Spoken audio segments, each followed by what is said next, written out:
Welcome, everybody, to the Cover 2 podcast. My name is Nenad. I'm Jared Smith. And today we have another edition of the Cover 2 podcast for you. We're going to be primarily going over the plans to restart sports, specifically in the NBA and MLB. We will jump also into the NFL releasing their schedule. We're going to discuss what we think about them kind of acting like everything is okay. Not kind of. They're going along as if they're starting like September right away. Yeah, and that's very interesting. That's one of the sports that's not really going with all the other sports as far as postponing stuff and all that. We will get into UFC. UFC 249 is actually happening this weekend. We will discuss our opinions on that as well, and then later in the podcast, we will attempt to get into the Last Dance. The first six episodes they've released. So, spoiler alert, if you haven't seen it, come back to our podcast after you've seen the fifth and sixth episode, or if you've missed more than that, or just turn the podcast off when we're about to talk about it and listen to all the other stuff we're about to talk about. So, but to be honest, you should be watching that. So shame on you for not watching it if you have. But yeah, Jared, so we actually want to start with the fact that there is actually a sport going on, and that is the UFC is running 3 events in 8 days starting May 9th, and they are potentially having another event scheduled for May 23rd. So that would be 4 events in 15 days. Jared, when you hear that we're actually getting a sporting event happening multiple times here in the United States, what are your first thoughts? I'm excited.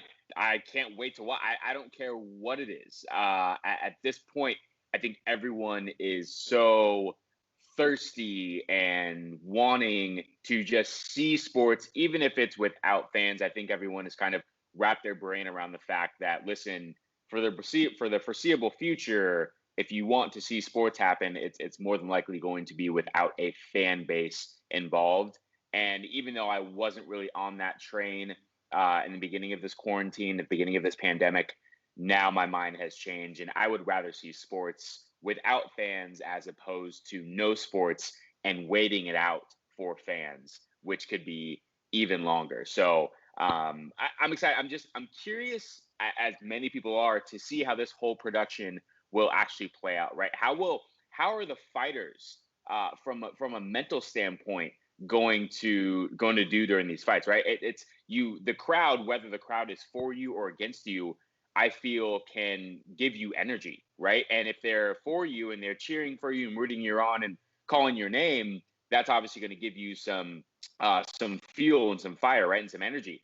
But vice versa, if the crowd is going against you and booing you, some people like that, right? Some people use that as energy and as fuel to get going. So without any of that and only having the people in your corner, right, your trainer and maybe a few other people, those are going to be the only ones cheering. So, you're going to hear the trainer and you're going to hear everything that he's got to say. I'm sure they'll bleep out all the cussing and all that stuff, or maybe they won't, who knows. But that's one of the biggest things that I'm looking forward to is the mental psyche of these athletes, these fighters, and to see how they respond to no fans, really. Yeah, that's going to be a whole interesting element. We actually have seen it before in Brazil, not a high-profile card, but it was very, very interesting to see it kind of, guys just fight it out without fans. There are certain advantages that guys are going to have, like you were mentioning. An interesting little tidbit about this pay-per-view itself is, 1 second here. Okay, we're back. Sorry. Gotcha. A little technical difficulty there. One thing I was going to say about UFC 249 is that, interesting enough, there is a fighter fighting in a championship fight, Dominic Cruz, that has not fought in the UFC since December 30th, 2016. And so, yes, that is a 3.5-year layoff, essentially, for him fighting for a title. What a way for him to come back. Well, yeah, but think about this. You talk about butterflies. You talk about the crowd might, they could sway him. They could give him motivation. Or the fact that there isn't a crowd, a guy like that might just think, oh, this is just another training session just against a high-profile champion, right? So there's a lot of that stuff that's going to go on. That's the reason I'm interested. Now, my thoughts just on the fact that it's happening. From what I've heard, the UFC it has a big plan set for testing, which I think everybody's been asking about with all the sports. According to the UFC, they're going to be testing multiple days, essentially every single day. Then I'm talking about testing for the coronavirus. Every single day, the fighters are in Jacksonville. I'm not exactly sure what hotel they're staying at or anything like that, or the accommodations, but I do know that the UFC every single day will be testing anybody that is involved in this event every day that they are there. So they're taking as they should. And they should, absolutely. And to be honest, those fighters should stay as quarantined as possible. I don't really think they should be going around town and stuff like that, knowing how important this event is and knowing what it took to get this event. The event's been canceled multiple times. We're potentially having a fight island happening soon. But yeah, so Jared, what's your take on that? What's your take on the fact that UFC is going to go all out with the testing? Do you think it's enough, or is your opinion necessarily that this event still shouldn't be going on? I'm a little skeptical, and I get it, right? In order to have this production go on, there has to be some type of testing or something in place, I think, to adhere to the rules and guidelines of what everyone is facing today. I'm not so sure that UFC as a whole, how do I say this politely? Maybe I just don't say it politely, really cares. I think they're doing it, like I said, to be within the guidelines in order to put this fight on, or to put these fights on. I think the fact that they're one of the first ones to actually have a sporting event take place, they're in a sense like the guinea pigs in all of this, and this can either work very well, and then other sports leagues can piggyback off of this and take what the UFC has done and use that as their model, or this can go horribly wrong, crash and fail, and we can see fighters contract the coronavirus, or trainers or whoever, and can go completely sideways. So, I mean, yes, they have to have testing. I'm not so sure how that works, or what the protocol is. So I'm skeptical, right, as to if this can actually go to plan and succeed, so that next week and 2 weeks out and then a month out, we can continue to see these fights go on. It's interesting that I was reading that the play-by-play announcers and commentators, they're going to be sitting at separate tables. There's not going to be the post-fight interview in the octagon, right? So it's not just the fighters, obviously, that are having to deal with different circumstances as far as not having fans or that type of atmosphere, but you also have the people that are actually working this event, having to deal with different circumstances, and everyone will of course have to wear N95 masks and gloves and the right protocol. So it'll just be an entirely different look when the lights come on and when the cameras hit that octagon stage. No, yeah, obviously it'll be a different look. From what I've heard, they're only allowing 3 coaches, which is actually the normal amount of coaches you're allowed at ringside for a non-title fight. Now, for the title fights, that will be a little different, but obviously I think they'll deal with that and not take back to that due to the circumstances. It is interesting that UFC is bringing out the top commentators for this. John Anik, Joe Rogan, I believe Daniel Cormier as well are going to be there. So this is as legit as it gets. And the only thing we're really missing with fans, Bruce Buffer, the ring announcer, will be there as well. But yeah, so they're limiting, from what we're hearing, we'll see on Saturday and on next Wednesday. We'll see what ends up happening, but it does seem like they are limiting it to the least amount of people possible. I assume Dana White will be there as well at ringside, but it does seem like he's going to be there. Yeah, it does seem like when they're transitioning fighters, you'll have the 2 fighters, you'll have the 6 coaches, you'll have the announcers, Dana White, Bruce Buffer, maybe 1 or 2 cameramen. You're talking about less than 15 people here. Obviously, that doesn't necessarily fit the 10 people or less. But I think we can all agree that a couple more people, not a big deal, right? So, to get the sports on on the table here. Now, another interesting note about this, Jared, before we move on to the plans for the other sports. And I just want to get your gauge on this, kind of jokingly. What do you think about the UFC charging full price for this pay-per-view? Do you think it's justified, the fact that it is the first sport technically happening live, or do you think they should lower that cost and help people out? It's the UFC. Of course they're going to charge full price. They might as well be as bad as the NFL, right? They're not taking any discounts or giving. Are you kidding me? Like, and here's the thing, and it cracks me up, right? It's just like with the NFL draft.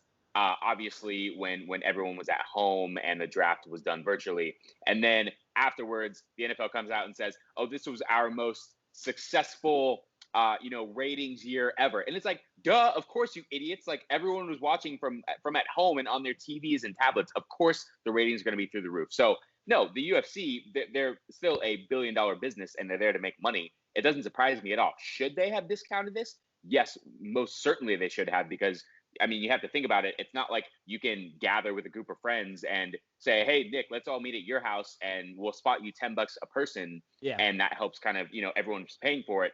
Now you're kind of paying for it on your own. So whatever, I don't know whether it's $90, $100, whatever it is, you're having to fork that on your own. So that's a little shady for me.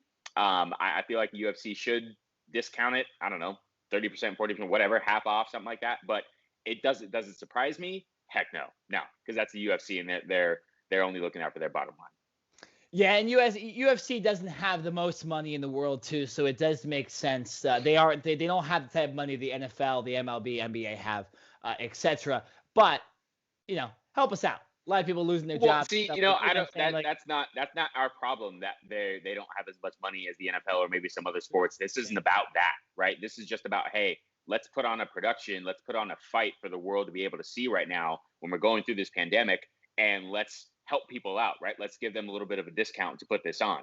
And they're not thinking that way. They're just thinking money, bottom line, which as a business, you can understand it from a business point, but you would have liked to see them discount it a little bit. Yeah, and one reason why they might also defend that decision is, a lot of people in the MMA community are saying that this is the top 5 card ever for UFC. You have 2 championship fights. You have a returning legend in Dominic Cruz.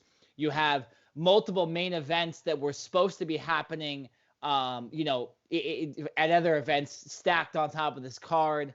Some people have even said this is set up to potentially be the best card of all time. So maybe that's another angle at why UFC is running this show at full price. Maybe blame ESPN, maybe blame Disney, whoever you want to do on this. But nonetheless, I'm still excited. I will be watching. I don't know if I'm going to pay full price. I might try to find a stream on the internet, but we will see. I might just stack it up and just pay for it so I can watch it live, because I haven't seen any sports since I don't even know. I can't even remember, Jared. I can't even remember. See that's the thing too, and I think that was the UFC's angle as, all right, we don't need to discount this because people are going to be so desperate that they'll pay full price no matter what.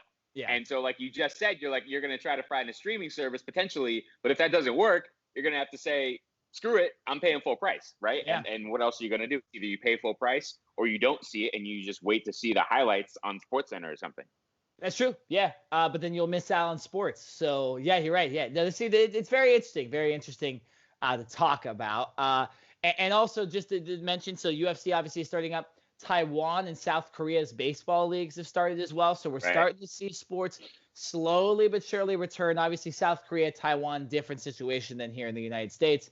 They were dealing with the coronavirus a lot earlier than us, so they have already bended the curve, at least according to those governments. So we'll see, possibly, if this works out. And Jared, I'm hoping it works out too. I'm hoping everything goes fine. I'm hoping nobody gets sick, and I'm hoping that this brightens everybody's minds to potentially the NBA, the MLB, the NHL returning, and the NFL starting relatively on schedule. Now, speaking of that, let's go into the NBA and MLB's most recent plans to reopen. None of these guidelines are solidified. None of this is this stuff is starting, the season's starting when, but we just want to discuss it. And so I'm just going to go through a couple of things here. As far as the MLB goes, there was a report from former MLB player Trevor Plouffe, who's acting as a journalist now. This report was also corroborated by MLB's head writer of The Athletic, Ken Rosenthal.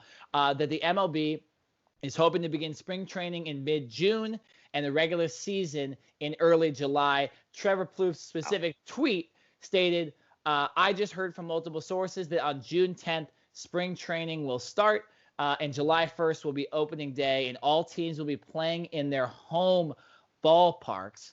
According to CBS Sports, this is a good idea because of the fact that with each team in their home city, players and personnel could live at home and more easily isolate. Obviously, Jared, we heard plans of possibly Florida, Arizona, or even Texas kind of running the MLB. Those plans have been scrapped as of right now, and this new plan is the new thing we're hearing.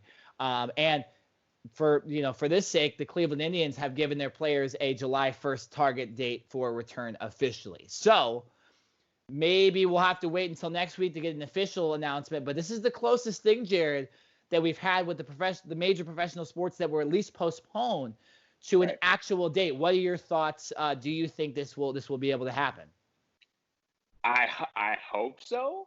It's like here's the thing right now. We're not getting any definite answers from any sports league. So how can we sit here and say, oh, we're definite this is going to happen? Like I'm hoping and dreaming. I'm wishing right now that this comes to fruition and that, yes, we do get to see baseball back in July.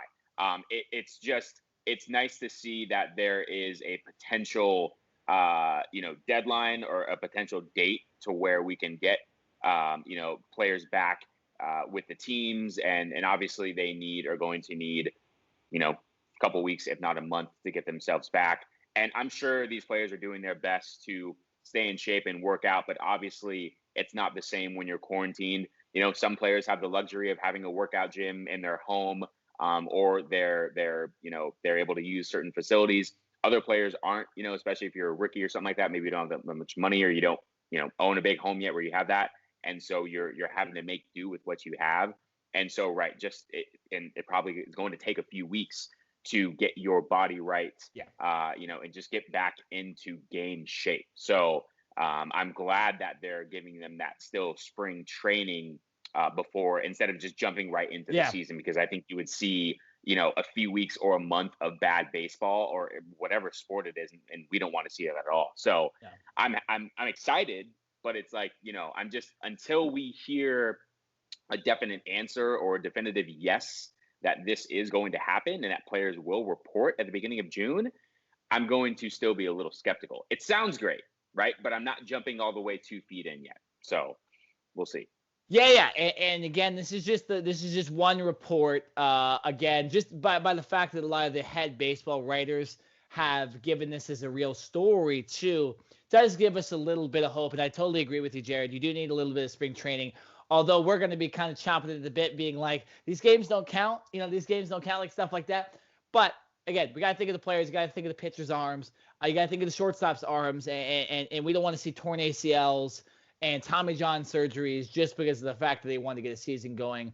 I think we're all okay with a shortened season or a season where you have multiple double headers and stuff like that. We just want sports back, and I think that's what the MLB is going to try to do. So, in what you were reading in that report, does it say anything about like how the season's going to go? So, obviously, it's a shortened season. It's like basically half of the season. So, would the playoffs still start in, I believe, September, or did they bring out like guidelines of how the season will actually go? There hasn't been a lot of definitive news on how many games. Again, this report is just kind of stating when the season is supposed to start. There was reports a while back, kind of when this thing started, that they were going to play double headers and they were going to still try to play the 162. Personally, Jared, I don't think that's possible. I think they're going to have to play 100 games. That's what I've heard.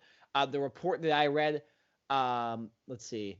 Well, so a report right here by Masson, which is it's a sports network in Washington, D.C. in the Baltimore area that covers the Nationals and Orioles. It said no MLB season has ever ended with fewer than 102 games played. Not necessarily that matters, but I think they're going to try to hit that goal of 100 games. There's going to be less days off. I think the MLB also will try to end their season relatively or not relatively, but before December, definitely before 2021, because obviously if they're going to start next season on time, normally spring training begins to start in mid-February. So only giving the players that were in the playoffs, they were playing for the World Series, only 2 months or a month and a half. It's not fair to them. So I think with this No, season, not at all. yeah, and there's been strike shortened seasons and stuff like that, and we've seen other shortened seasons in other sports. We can remember the I believe what was the NBA season started on Christmas Day a couple years back. The NHL season was shortened to I believe it was 40 games one year with just less days off. So I haven't seen any definitive reports about whether there's the specific amount of games that they're announced, but I have heard in the hundreds, like around 100, 105, okay, stuff like that. That would have to be like a good amount of double headers, right? Just doing some quick math. You start the season in July, August, September. That's 3 months to get 100 games in. Yeah, you're right. That's first of all not a lot of days off. And if you want to get even over that 100 game mark, like you were talking about, there would have to, and then you have to think about it too. What if there's a rain out, right? Or a rain delay, and then that turns into there's going to have to be so many different changes. And I think you'll see a good amount of double headers. Yeah, the players, I mean, hopefully, which I'm sure most of them are, like I said, have their bodies ready to go, because I think once the season starts, it's going to be like full go. All right. Maybe the first week you just play one game to kind of just get your body going again. And then it's like, all right, double header once a week at least, or maybe even twice a week. Yeah. And I think what they would do is instead of just not giving the players days off, I think they would just have double headers and then give the players the days off. I would personally hope that the MLB expands rosters on those double header days to potentially specifically for pitchers. Because you can't have a guy pitching twice in one day. I don't think teams would do that, but they're going to need to figure that out too if they do the double header thing as a consistent thing. But yeah, man, Jared, if they have rainouts and stuff like that, that's going to be brutal. Right. But if you look at it normally, so the season does start normally now in late March.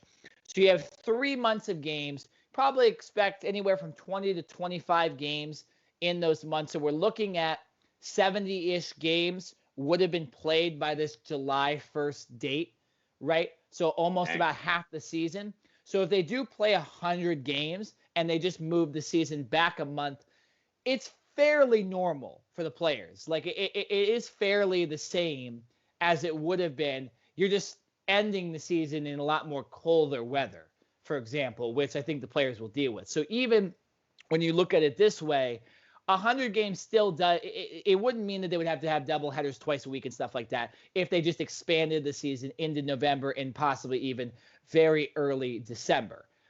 So that's just what I think, at least as far as the games go, how they could do it. It's feasible, and baseball players are used to playing every single day, so it's not the craziest thing in the world.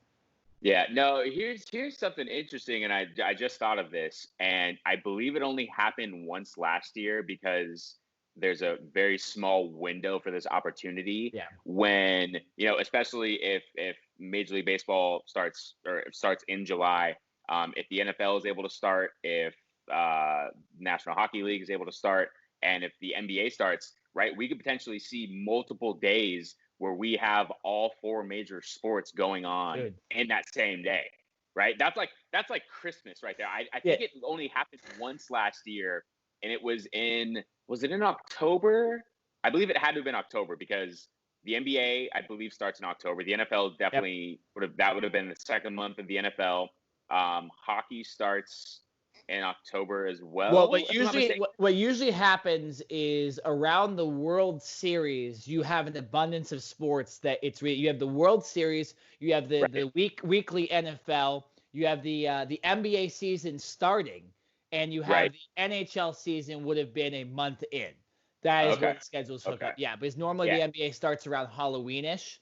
So, I can remember last year watching the Lakers-Clippers game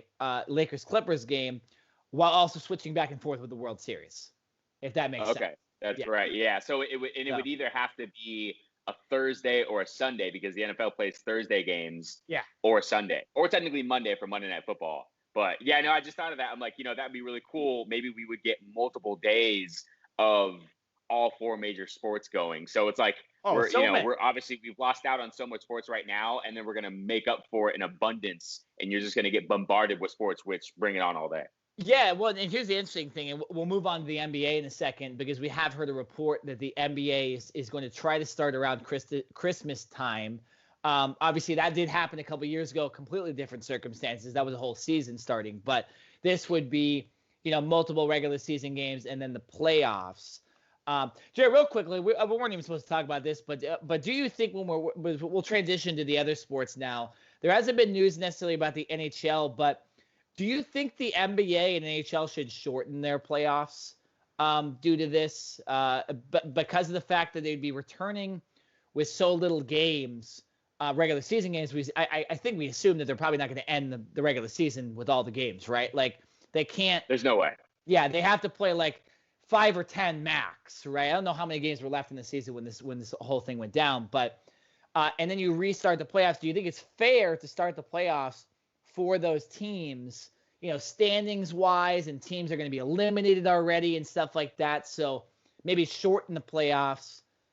It's a strange scenario, Yeah, I don't like that. And just the sound of it, it's got to process a little bit more for me to get on board with that. But just as of right now, I don't like that idea because, I mean, as the standings are right now, say you were a team that technically would have made the playoffs, but because of this shortened season and everything going on, they're going to cut the playoffs in half.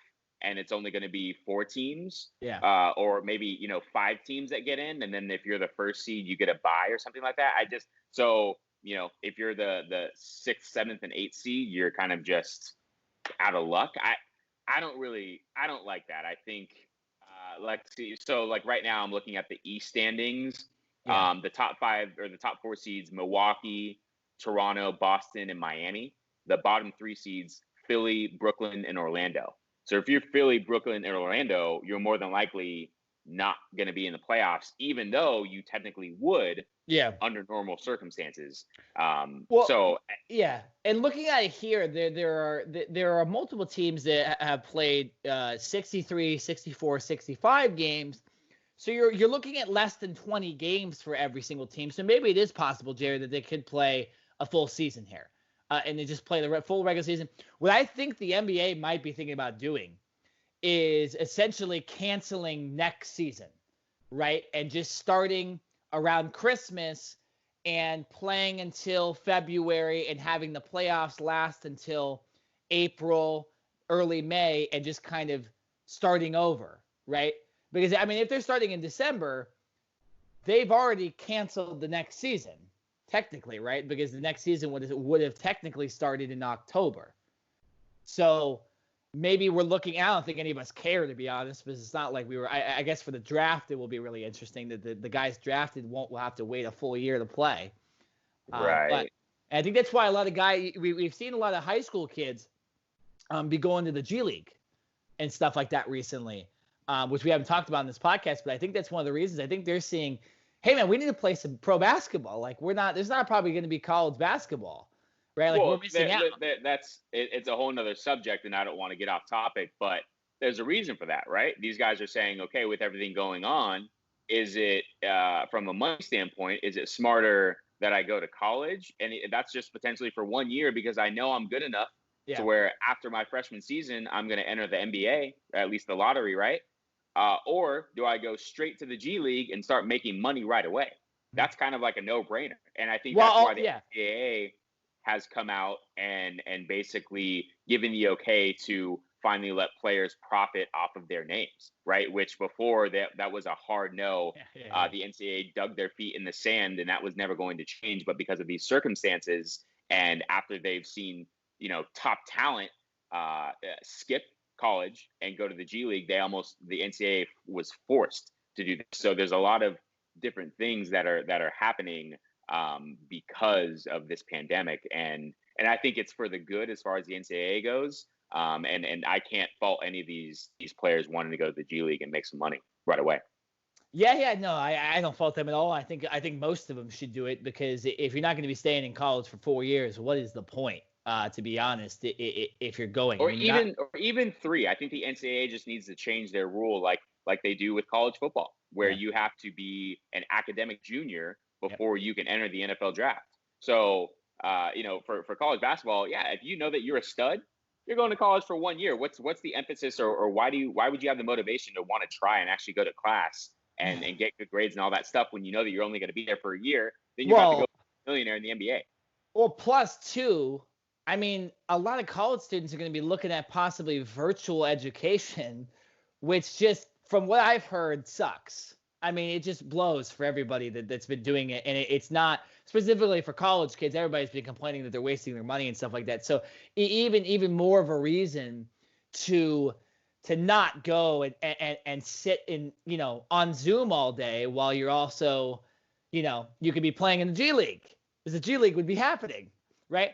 But here's the other thing, Jared, that's interesting about this, and we'll get on to the actual guidelines for the reopening of practice facilities in the NBA, which is a real thing happening. With December and them kind of moving into next year, hey, better chance we have fans in the arena, right? True. Heavy chance. So True. maybe the NBA is like, hey, we know that our sport is not going to look good without fans. Maybe we'll just wait it out and give everybody a spectacular, early next 2021, and where fans are actually back, right? Which is Well, I'll say this: the most recognizable face in all of sports, LeBron James, is going to have something to say about that, because he wants the league to start as soon as possible. He yeah, doesn't want the season canceled. He has come out and been very vocal about wanting to play this season. yeah. So when you Interesting. have LeBron James and a guy of his magnitude coming out and saying that, that speaks volumes. And the commissioner, Adam Silver, is going to have to take that into account, because at the end of the day, you're going to do what's best for the league, but you also want to be able to appease your star players. And when LeBron James speaks, people listen. Yeah, I mean, and I think we can agree with this, Jared. I think basketball players specifically have the most power in all the four major sports over their own sports. They're their own players. They dominate the league. We see the super teams, join together, and those are the teams that win championships. So in no other sport do, the guys like LeBron, Russell Westbrook, James Harden, they have a legitimate say. So yeah, very, very interesting. And I'm sure we'll be talking about that on the next couple podcasts. But I want to get to the fact that the NBA is reopening practice facilities. Now, the gray area here is that it's going to be only in relaxed stay-at-home guideline, or in areas with relaxed stay-at-home guidelines, which means not California, for example. And that's pending new developments. So, we see the state of California reopening, going into phase 2 of their reopening process. So maybe that will give the NBA a little more reason to open every single practice facility. Your thoughts on that really quickly, that they would only open right now for specific teams, it's looking like. The first thing that comes to my mind is that some teams are going to be out of luck, right? Because if you're in a state like California, where Yeah. they have not lifted those guidelines or loosened restrictions, then you're forced to continue to be at home and work out on your own, and talk to your teammates and coaches via Skype and virtually, right? So it's a disadvantage for certain teams. And I don't know off the top of my head how many teams that would be. But I don't like that from a standpoint that not everyone's on the same playing field, Yeah. right? And so I think if you're the NBA, you have to kind of take a step back and a hard look at that and say, okay, if we do open this up to teams that are in states that are allowing this, how much of an advantage are they getting as opposed to the players and the coaches that still have to stay home? So if it's a significant advantage, then I think you have to axe it and say, no, we're going to keep everyone on the same playing field. If it's something as far as just letting players come in just to use the weight room or something like that, to where it's not a huge advantage, then I'd be okay with it. But just off the top of my head, I don't like it, because I think it would give some teams an advantage, others a disadvantage, and it would it would not be an even playing field. No, and so here are the actual guidelines that the NBA has outlined. I want to get your thoughts on this after too, but some of these are very, very interesting. These are for workouts specifically. You can have no more than four players would be permitted at a facility at any one time. No head or assistant coaches could participate. Group activity remains prohibited, including practices or scrimmages, and players remain prohibited from using non-team facilities such as public health clubs, fitness centers, every in gyms. You know, you can't go to the local gym. That's what they're essentially saying. They want them practicing in these specific facilities so they can keep social distancing. And players in team facilities must wear face masks at all times except during physical activity, and team staffers must remain at least 12 feet away from them. All right. Question. Who's gonna be there to like police all this? Right? You're gonna have cameras set up in all these facilities to where you see someone closer than 6 feet or someone not wearing their mask, and what are you gonna do? Fine them $500? Like who's gonna? I get it, and I understand that there has to be procedures and guidelines, but who's going to be policing all of this? Because it's one thing to put it on paper, it's a whole nother thing to actually put it into action and make this work properly so that everyone is safe. I think you would look at it like this. I mean, the NBA, there are a lot of rules that sports don't necessarily police 100% of the time. I mean, players can go gamble and get away with it. It takes somebody essentially to rat them out to get. So I think that would be what we'd have here. But I mean, Jared, I think we've seen it. Multiple players on social media have posted themselves throwing a football somewhere that doesn't look like an NFL facility, or the baseball players playing catch. So it's like, I think these are just guidelines to kind of appease maybe the local state governments and stuff like that, and the federal government. But yeah, I don't think they're really going to be policing it. But from what this seems like, it seems like there's so limited amount of things you could even do. You can't scrimmage. Essentially, all they're allowing you to do is like run wind sprints, and lift weights. I did forget to write down what they could do with lifting weights. I believe it was they said absolutely no spotters, which makes sense. It makes sense, but what are you gonna do, that's man? Not like safe. These guys are big dudes. That's exactly. That's just as unsafe as the whole coronavirus thing is just landing a bar on your neck, not ready to I'm saying do bench press or something like that. So we don't need any crushed larynxes or anything. Listen, it sounds nice. It sounds cool. If I'm these players and I'm these teams, I'm stretching the limit. And obviously I'm not trying to be unsafe, or I'm not trying to just be wild out there, but I'm doing everything I can to get as much of my team together, right? Team building, camaraderie, just to get everyone back. And I think there's going to be teams that push the limit and push the envelope, right? And then we're really going to see what the league is made of as far as, how strict they're willing to be with these guidelines. Like I said, I'm not enforcing or advertising that players and organizations get together and be unsafe. I can see a situation where there's going to be teams that push the envelope, right? Where say it's hey, you can only have 4 players in a team facility at a time. Well, what if you've got a guy that goes and picks up 3 other players, right? Puts them in one car. How are you going to know who's all in that car, right? And then they all drive to the arena together, and then they park underneath the tunnel or in the underground parking, so it's not like you can see them go walk into the arena from the outside. I mean, I'm going a little crazy right now. I'm just saying, like, there's going to be teams and there's going to be people that are going to try to do things to push the envelope and to get more than 4 players in at one time. Of course. Whether it's just for training purposes, lifting weights, whether they actually get on a court and play 2-on-2 or 3-on-3 or something like that. I think a lot of people at this point are up to here, and their limits are being pushed, and I think they're willing to take a chance on meeting and getting together. So I don't know. The guidelines sound nice. I don't believe that everyone will follow. Yeah, no, and it will be it'll be interesting to see how many teams actually do participate in their own team facilities. I know the Warriors immediately said they weren't going to do it. Not necessarily a surprise. They've always been a team that kind of has been a little safer in this whole scenario, and I believe the Atlanta Hawks said no as well. And again, it depends on your state governments. I mean, Jared, we know we both live in California.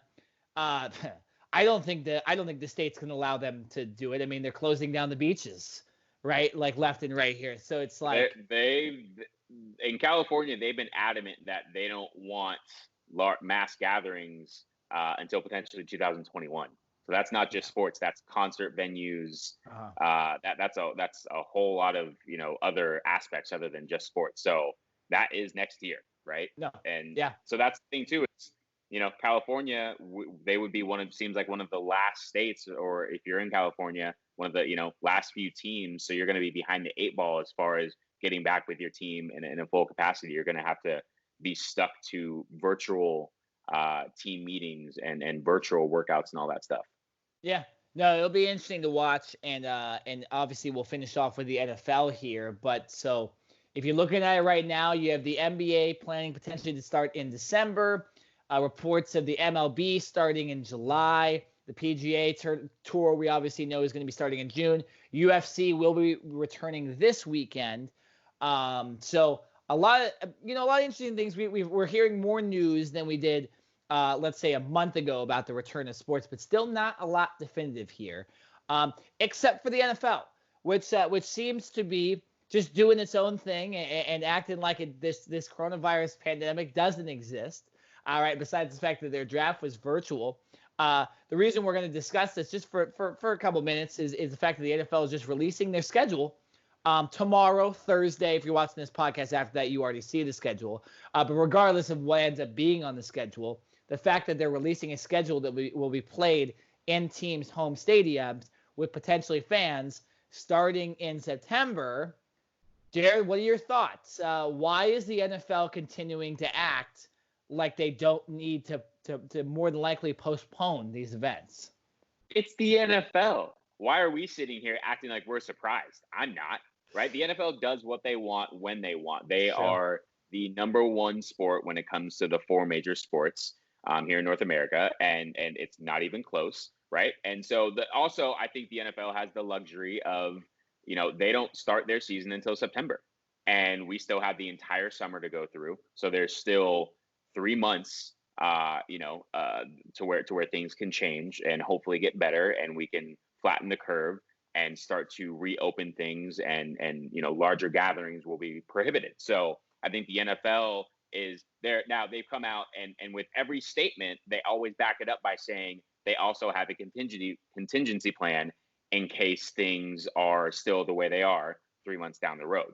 But I think they're wanting to give people hope that by the time September rolls around, that things will be back to some, enough of a normal state to where we can have football with fans. Now, maybe that's not a full stadium, right? Maybe that's not 80,000 people packed in. Maybe that's 40,000 or 30,000, but something to where we can have live sports going on with fans actually at the events participating. And so, it doesn't surprise me one bit that the NFL has come out and they're trying to be as normal as possible with all this. It's funny, even when you look it up on the internet, you go on Twitter, it's like the season's just going on. Like nobody's talking about the possible testing, or is there going to be a preseason? Like it's so interesting to see the NFL just going by its own rules.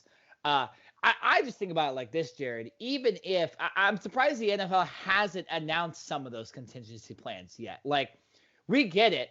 The season might get moved back, or the season might start on time with no fans or whatever it is. But like, why haven't they at least announced a testing policy for the 70 or so players that are on the roster in the preseason, and then the 53 along with the coaches that are going to be on the field every day? I mean, we're talking about hundreds of people on the field at one time, smacking into each other at close distances.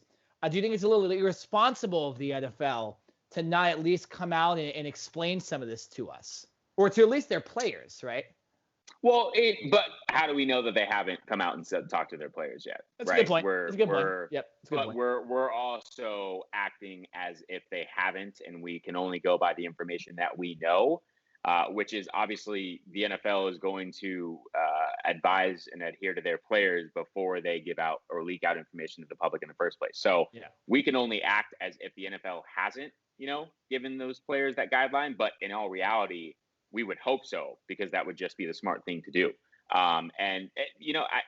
If I'm a player in all this, I'm doing my best to basically just stay in shape. Right. I was actually reading right now that as far as players doing virtual workouts and all of that, the NFL permitted every team to send each player that's currently on a roster up to $1,500 worth of, exercise equipment or Apple Watches or Fitbits in order to, keep these players, help them stay in shape and all that.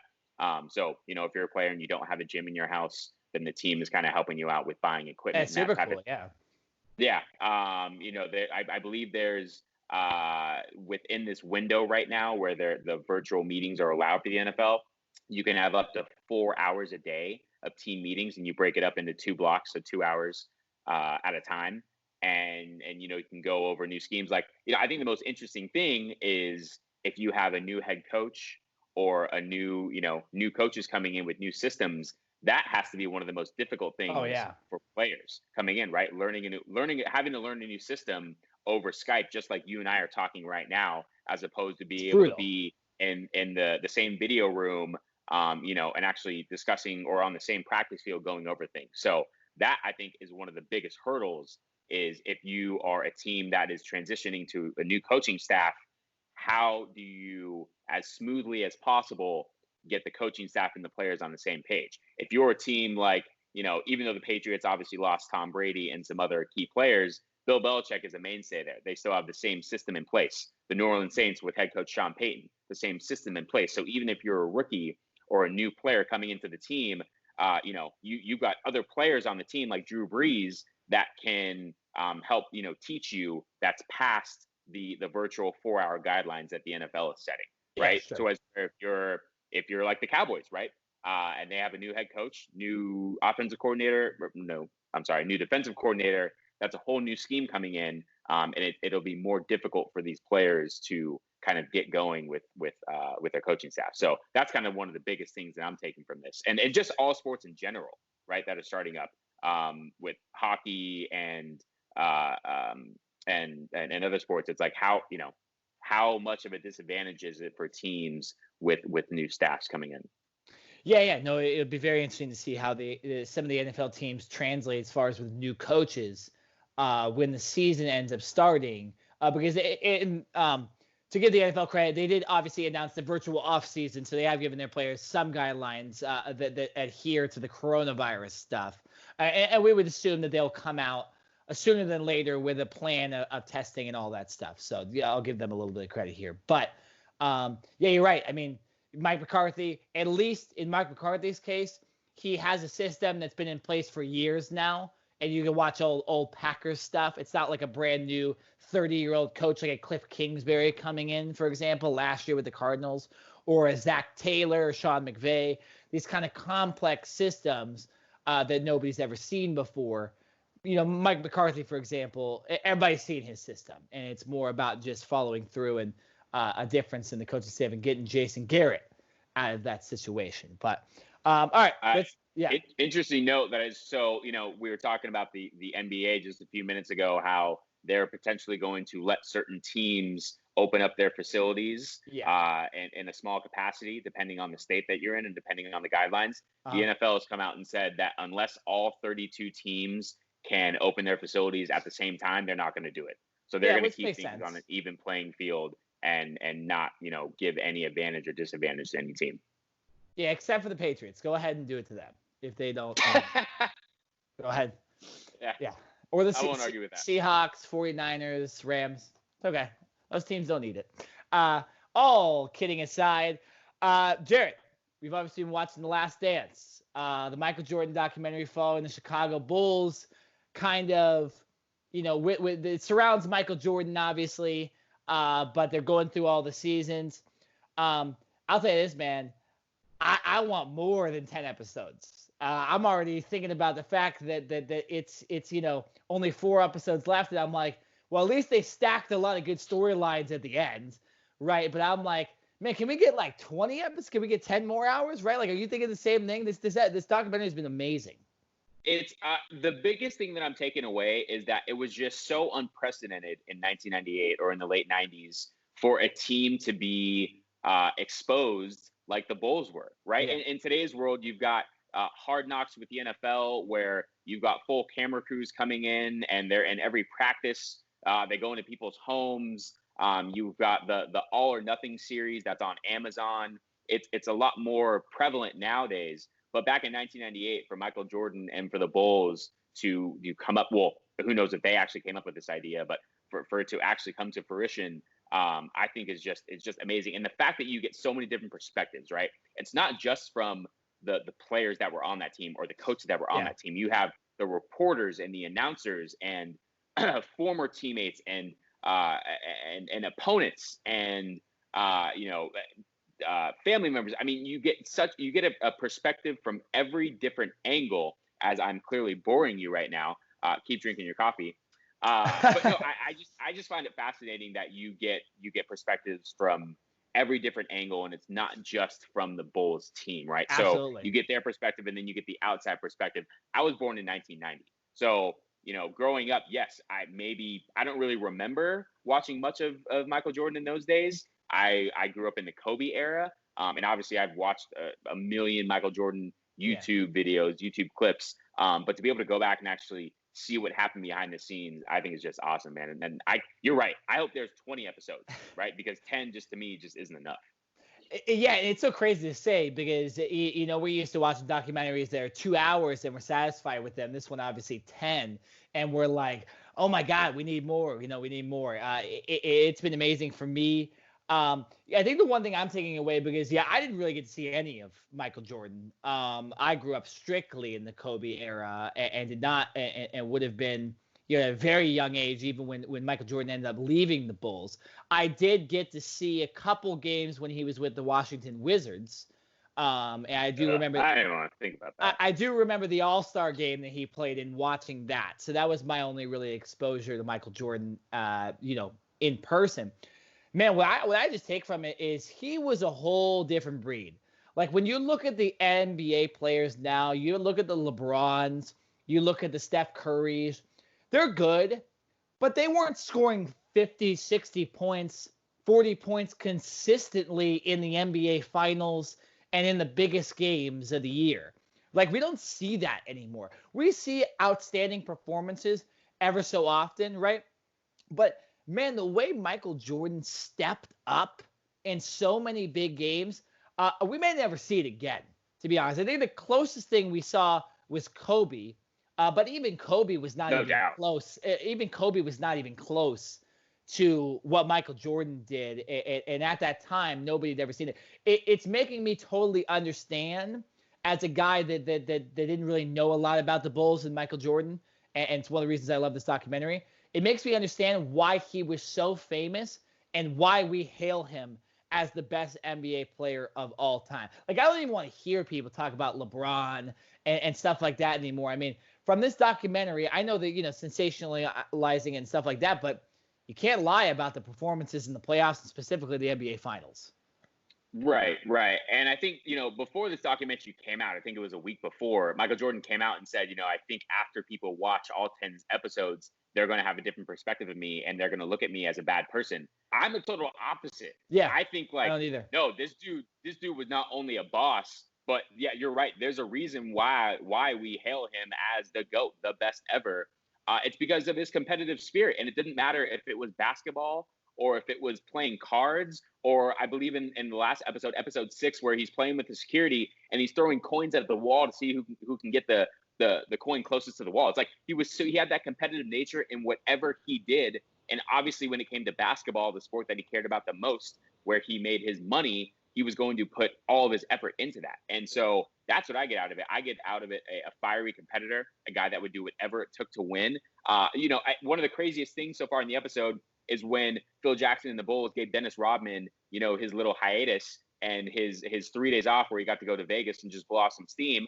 And of course, Michael Jordan's like, hey man, if we let him go, he ain't coming back in 3 days, right? It ended up being like a week, and Michael Jordan had to fly out to Vegas and literally pull Dennis Rodman out of bed to be like, hey man, we need you. Like, we're in the middle of the season. That doesn't happen. And I don't care what sport it is. Guys don't just take a weekend off to go to Vegas. Now, obviously, times have changed. Everyone has a cell phone. Everyone can record stuff now.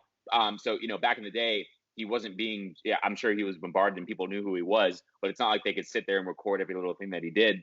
Yeah. But it's just crazy to me that you hear those little stories and to see Michael Jordan be like, hey man, we need you, right? Like, you had your fun, but we are not going to win without you. And you see the little fights they've already previewed in the next episode, the practice fight between Jordan and Steve Kerr, right? Obviously, it was the first year they were teammates. They had only known each other for a few months, but you'll get to find out how that fight started and all that stuff. Just the little behind the scenes things that we don't get to see. So yeah, I am in the complete opposite of what Michael Jordan said. I respect him and appreciate him even more after seeing this documentary. And for anyone that says that he was selfish or that he was too competitive, then you've obviously never played sports before, or you're just not that competitive. I agree. Because when I played sports, and I'm sure you can attest to this, and the same with you, you would do whatever it takes to win, right? And losing to me was more painful than the joy of winning, right? I